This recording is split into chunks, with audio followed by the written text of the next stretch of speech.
Hello, and welcome back to another edition of Tech in 10, the Louisiana Tech Bulldogs post-game show from the Ruston Daily Leader. I am sports editor Matt Bellinson, coming to you after Louisiana Tech's 28 to 27 loss to the Western Kentucky Hilltoppers on this Tuesday evening. I guess going into Wednesday morning by the time I'm recording this. Um, just a familiar game for Louisiana Tech. We'll get into the specifics and break down just the confusing, the strange, the positive, and just kind of the overall just techness of this game. Louisiana Tech drops to 4-3 overall and 2-2 in league play. Their season's not over, mathematically, but I think the momentum that was created through the first 5 games of the season, that's done. You are now scraping to still stay alive in the conference race, if that's even still possible, just given the teams that you've already lost to and the trajectory that those teams are on. So, again, mathematically their season's not over, but I think as far as the fan base's buy-in, I think as far as frankly the momentum that was built and the momentum that was praised, I think that's pretty much done with, at least for now. And Louisiana Tech has to prove that it can improve. It has to prove that it can adjust and see if it can keep its season alive, a season that was built and promised to be different. And so I think overall, it's one of those things where, again, I kind of mentioned this in last week's video, or 2 weeks ago, I should say, to the loss to Kennesaw State. Like, as someone that's covered this program for multiple seasons now, the idea that Louisiana Tech can't execute in close games, it's nothing new. And I think I want to be very clear that when a team loses a close game, it doesn't come down to the final play. It rarely does. It doesn't come down to, just one drive or this or that. And so I want to make it clear off the jump, because I know, again, if you're a Tech fan that was watching this game and was on social media afterward, you certainly have seen the targeting call on Zarek Hill, on Western Kentucky's second drive, and where he, in my opinion, makes a pretty textbook tackle and is able to force a fumble on Western Kentucky's quarterback, and gives Louisiana Tech its 14th takeaway of the season, and sets Louisiana Tech up inside the Western Kentucky 40-yard line, and potentially Louisiana Tech has a chance to go up 14-3 in the first quarter. And then they call Zarek Hill for targeting, and the Western Kentucky not only retains possession, moves inside Tech territory, but Zarek Hill is ejected and does not finish this game. And it's one of those things where, obviously, right, it's a terrible call. It's a call that doesn't make any sense. You look at the replay, Zarek Hill does not, it's just not targeting. But let's be clear. If we're just going to be honest, if we're just going to look at this game objectively, Louisiana Tech did not lose this game because of the Zarek Hill call. It's a swing point. It's a momentum point. Certainly, again, Louisiana Tech has a chance to go up a couple scores, early on, and that's great. And that would have certainly built some momentum, and it certainly was a big play. But the college football, there's just so much that happens in one particular game that it rarely comes down to this particular play was the reason why. And so if you're a frustrated Louisiana Tech fan and feel like, oh, the Bulldogs were cheated and that play cost us the game, you're entitled to feel that way.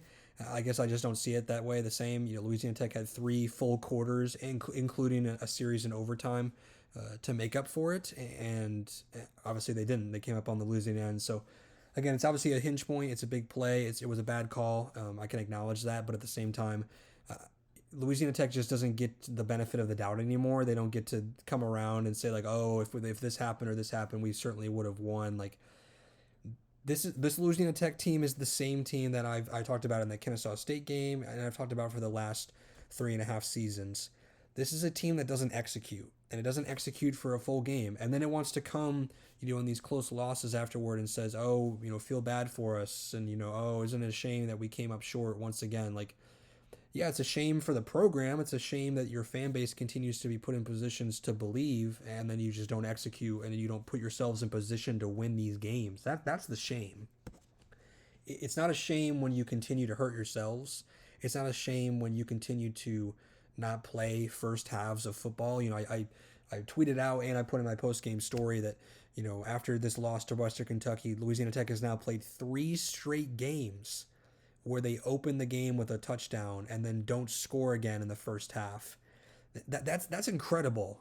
But then they want to come back, and again they obviously beat UTEP and then they lose to Kennesaw, and so they were able to kind of squeak by without much noticing that. But like now that Louisiana Tech is in kind of a funk, and clearly this program is in a bad spot at this point, it's worth pointing out that like Louisiana Tech, like for whatever reason, and they can make up all the excuses that they want. They've had 2 bye weeks in the last 3 weeks. They played one game before this in October, and it's just the exact same offense. It's just like their script, to open the game, it's great. Like clearly, like they're able to score touchdowns with their opening script.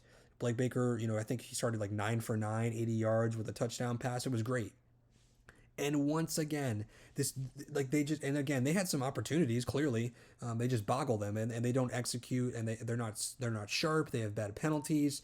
Guys are running in and out. They have no idea what the play call is. You can see the coaches on the sideline are yelling at each other and yelling at players. Like the operation out of a bye week, your second in 3 weeks is broken, and your special teams unit completely just fails you tonight. Again, John Hoyt Chance makes some field goals in the second half to eventually tie the game, but a 22-yard field goal to end the first half is botched on a bad snap, and then he doinks a 44-yard field goal off the right upright as well. So, and then of course the 57-yard field goal at the very end is blocked, and so your special, and then obviously again, just more special teams miscues, and then a punt return touchdown is wiped off the board for a block in the back. But then you also had, on the positive side, you had the 92-yard kickoff return to open the third quarter. But again, just by and large, this is a team that doesn't execute. This is a team that hurts itself, but then it wants to, in these close losses, basically like everyone wants to feel sorry for them, and it's such a shame. Like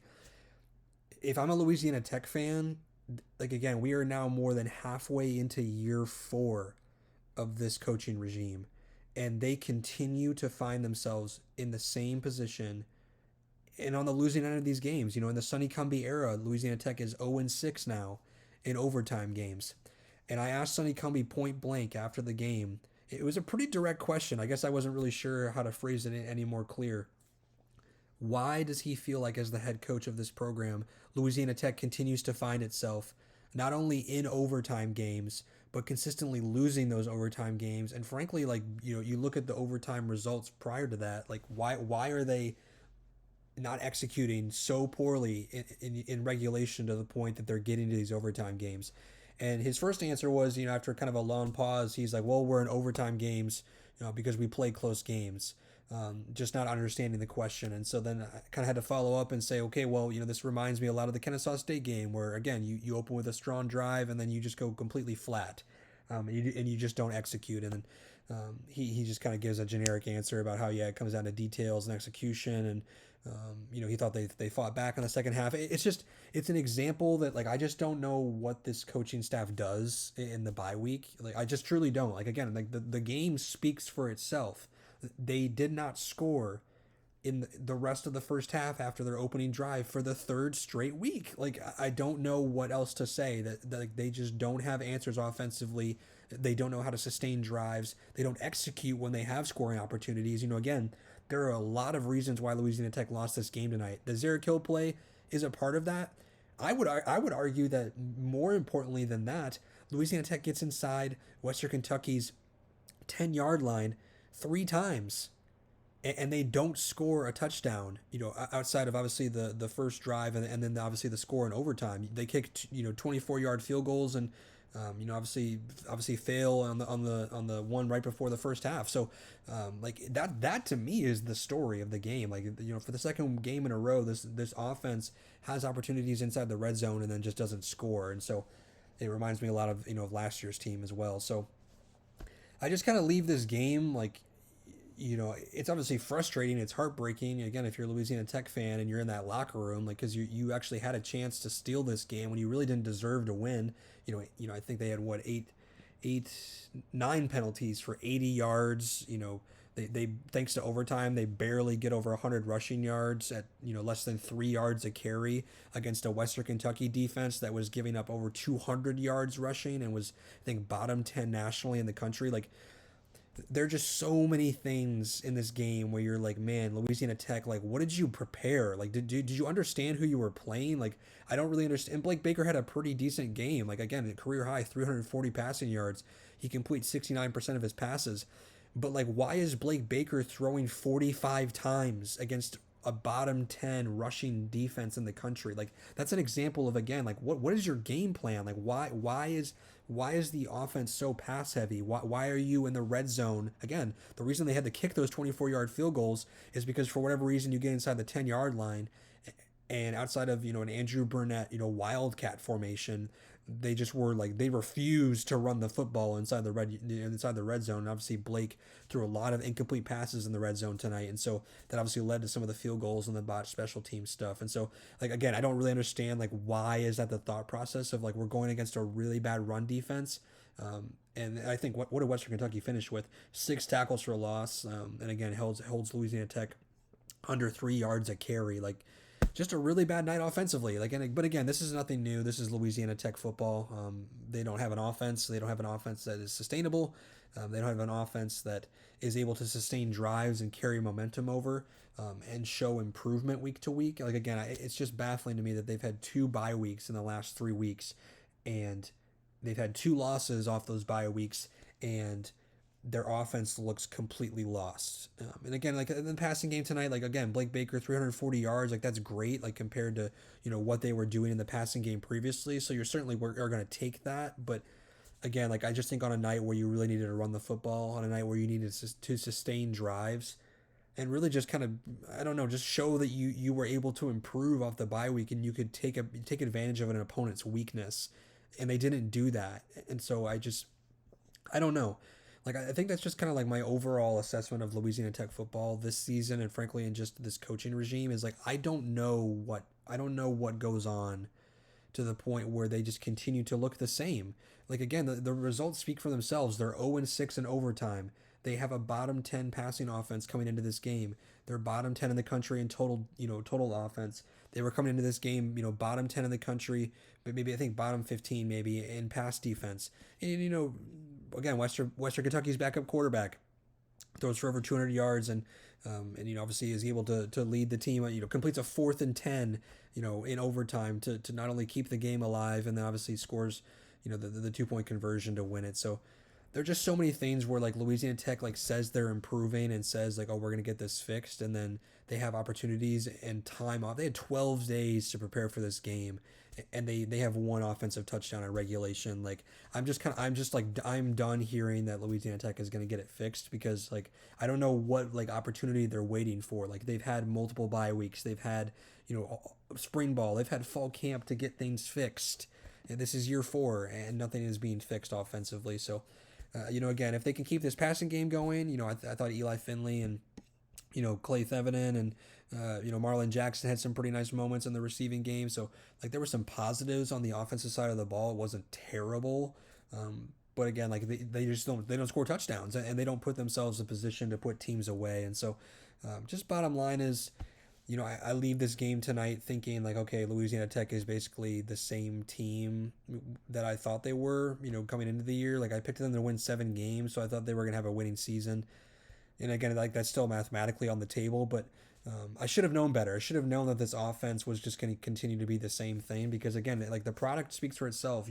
We're now into year 4, and this offense is worse than at any point it's been, in this coaching regime. So at this point, I don't think it's going to be fixed. I don't think they're going to be able to find ways to score efficiently and throughout multiple quarters in a game. Like, again, they have these flashes where they'll score 2 drives in a row, or maybe for 1 quarter, and then it's like, yeah, we'll take the rest of the game off. Like, truly, I mean, literally look at their box scores. That's what they do. Like, they just go silent, and they just don't score, and they don't put their defense, who I still think is a really good unit. They don't put that defense in a position to win.